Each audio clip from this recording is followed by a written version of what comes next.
DZ official के नाजरीन को अस्सलाम वालेकुम। अलादीन का चिराग दूसरा हिस्सा। अफ्रीकी जादूगर ने गुस्से में आकर उसने पत्थर को तय खाने के मुंह पर वापस सिरका दिया और वहां से चल दिया। जब चंद कदम चलकर इसको अपनी हमाकत का एहसास हुआ तो बहुत पशेमान हुआ, लेकिन अब क्या कर सकता था। अव्वल तो उस पत्थर को दोबारा हटाना उसकी ताकत से बाहर था, और अगर बिलफर्ज मजीद मेहनत और तलाश से वो ज़रूरी सफ़ात का लड़का दूसरा भी ले आता तो वो अंगूठी भी अलादीन के पास भूल गया था जो तय खाना खोलने के लिए ज़रूरी थी। इस नाकामी और मायूसी की वजह से अफ्रीकी जादूगर इतना दिल बर्दाश्ता हुआ कि पैकन शहर में भी नहीं ठहरा और किसी दूसरी तरफ रवाना हो गया। अलादीन घबराया और जोर जोर से चिल्लाने लगा कि चचा, तुम चिराग ले लो और मुझे यहाँ से निकाल लो। लेकिन तहखाने का दहाना बंद हो जाने की वजह से आवाज बाहर नहीं जाती थी, इसलिए अफ्रीकी जादूगर ने उसकी आवाज नहीं सुनी।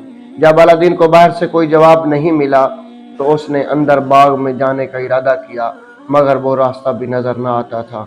उस वक्त मायूसी की हालत में अलादीन दीवानावार चारों तरफ हाथ पांव मारने लगा कि शायद किसी तरफ से पत्थर सिरक जाए। इत्तफाकन इसी कोशिश में अफ्रीकी सहार की दी हुई अंगूठी किसी चीज से रगड़ गई।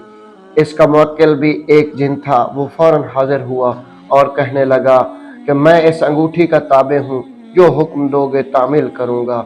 अलादीन इसको देखकर डर गया, लेकिन उस वक्त की हालत ऐसी थी कि वो अपने खौफ पर गालिब आ गया और जिन से बोला कि मुझे मेरे घर पहुंचा दे।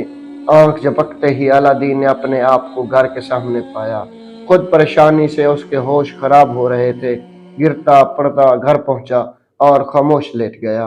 कुछ देर के बाद उसकी तबीयत ठिकाने आई तो उसने अपनी माँ से खाना मांगा और रोटी खाकर सो गया। कुछ देर के बाद बेदार हुआ तो सब वाकया माँ को सुनाया और चचा की बदसलूकी पर देर तक इसको बुरा भला कहता रहा। शाम को जब उसने खाने को पूछा तो माँ कहने लगी, बेटा, इस वक्त घर में कुछ नहीं, कहो कोई बर्तन वगैरह बेचकर रोटी ला दूं। अलादीन ने कहा, तुम वो चिराग फरोख्त कर दो जो मैं तय खाने से लाया हूँ, वो चांदी का मालूम होता है। अलादीन की माँ वो चिराग लेकर फरोख्त करने चली तो उसको ख्याल आया कि इसको धोकर साफ कर लूं, इस वक्त शायद कुछ कीमत ज्यादा मिल जाए। चूल्हे के पास राख लेने पहुंची तो देखा जो फल अलादीन लाया था वो इस तरह रोशन है जैसे चिराग। उसने अलादीन को बुलाकर दिखाया कि इनको पत्थर समझता था, लेकिन ये रोशनी देते हैं। अलादीन भी मुतअज्जिब हुआ और दिल में ख्याल किया कि किसी वक्त अंगूठी के जिन को बुलाकर हाल दरियाफ्त करूंगा। माँ से कहा कि इनको एहतियात से उठाकर रख दो, सुबह को इनका हाल मालूम करूंगा। अलादीन की माँ ने यूं यूं ही चिराग को रगड़ा, एक अजीब व गरीब हैबतनाक बहुत बड़ा जिन सामने आ गया और हाथ बांध कर कहने लगा, मैं इस चिराग का मुवक्किल हूँ, जो हुक्म होगा तामील करूंगा। अलादीन की माँ तो इसको देखकर बेहोश हो गई।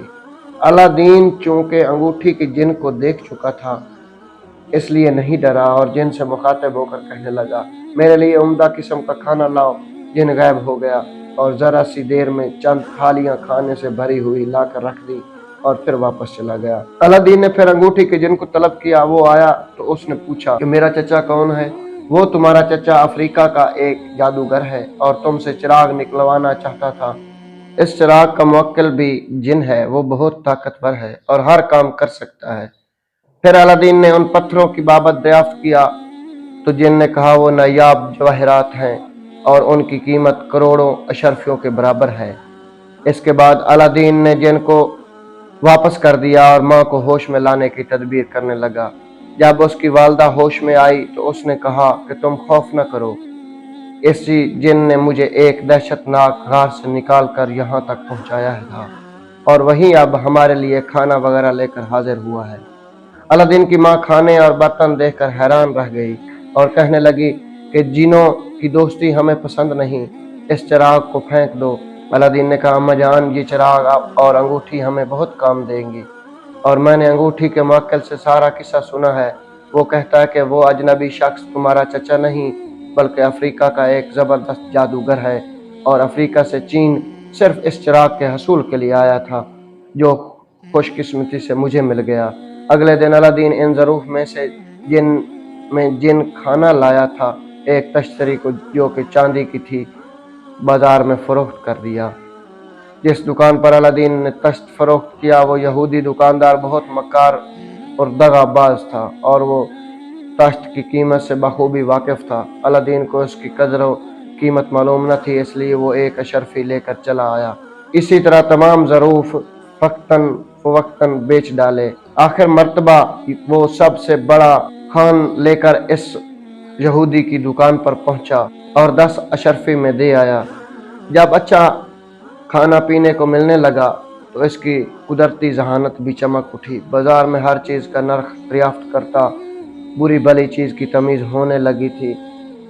جوہری بازار میں چلا جاتا اور جواہرات کی چمک دمک دیکھتا، قیمتیں سنتا۔ اب اسے معلوم ہونے لگا تھا کہ بڑے بڑے یاقوت و الماس میرے پاس پڑے ہیں، وہ کتنی اور قیمتی چیزیں اس کے ساتھ۔ اس نے سوچ لیا آئندہ اگر کھانے کے برتن فروخت کرنے کی ضرورت پیش آئی تو کسی دوسرے دکاندار کو بھی دکھاؤں گا۔ جب یہ اشرفیاں ختم ہو گئیں تو ایک روز تنہائی میں الادین نے چراغ کے جن کو کہا کہ میرے واسطے کھانا لاؤ۔ جن چلا گیا اور بدستور سابق کئی تھان کھانے کے لے کر آیا۔ الادین نے اطمینان سے کھانا کھایا۔ دوسرے روز ایک بڑی تشتری لے کر بازار روانہ ہو گیا تو یہودی کے ہاں جانے سے پہلے ایک زرگر کو دکھائی۔ وہ سنار بہت نیک اور ایماندار تھا۔ اس نے جانچ تول کر کے 72 اشرفیاں الادین کے سامنے رکھ دیں اور کہا میرے اندازے کے مطابق اس کی یہ قیمت ہے۔ میں نے اس سے پہلے بھی آپ کو اس قیمت کا برتن بدماش یہودی کے ہاں لے جاتا دیکھا ہے، لیکن میں آپ کو بتائے دیتا ہوں کہ وہ بہت مکار اور دھوکے باز ہے، کسی وقت نقصان پہنچا دے گا۔ الادین 72 اشرفیاں دیکھ کر حیران رہ گیا اور سوچنے لگا کم بخت یہودی، صرف ایک اشرفی سے وہ میرے سے برتن خرید لیتا تھا، آئندہ سب برتن اسی زرگر کو دوں گا۔ آہستہ آہستہ اس نے سب تشتریاں تھالی اسی زرگر کو فروخت کر دی اور امیرانہ ٹھاٹ باٹ سے اپنی زندگی بسر کرنے لگا۔ ادھر اس کی طبعی ذہانت بھی بیدار ہو گئی۔ اس نے سوچا کہ اس طرح برتن منگانا اور فروخت کرنا غلط ہے، نقد روپیہ حاصل کرنا چاہیے اور برتن استعمال کے لیے رکھنے چاہیے۔ اب الادین اچھے سے اچھا کھاتا اور پیتا، دوسرا عمدہ قسم کا مکان رہائش کے لیے لیا اور خوب مرثا الحالی کے ساتھ رہنے لگا۔ تو ناظرین، امید کرتے ہیں کہ آپ کو یہی سب پسند آیا ہوگا۔ اگر پسند آئے تو چینل کو سبسکرائب، ویڈیو کو لائک اور کمنٹس میں اپنی رائے کا اظہار ضرور کیجیے گا اور ہمارے ساتھ جڑے رہیے گا تاکہ ہماری ہر آنے والی ویڈیو آپ تک پہنچتی رہے۔ اگلے ایپیسوڈ تک اجازت دیجیے۔ اللہ حافظ۔